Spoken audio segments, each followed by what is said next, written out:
सरकारी नौकरी में काम चोरी करने वालों के लिए यह खबर किसी झटके से कम नहीं है।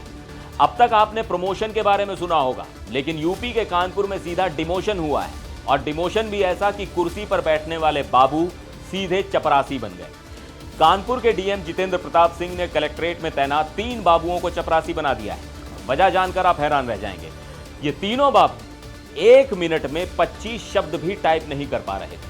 इन्हें 2023 में मृतक आश्रित कोटे से नौकरी मिली थी। 2 बार टाइपिंग टेस्ट हुआ, लेकिन दोनों बार ये फेल हो गए। डीएम ने साफ कह दिया कि कलेक्ट्रेट में बिना टाइपिंग के काम नहीं चल सकता। आखिर कैसे हुई ये पूरी कार्रवाई और अब इन कर्मचारियों का क्या होगा, जानने के लिए देखिए हमारा फुल वीडियो, लिंक नीचे है।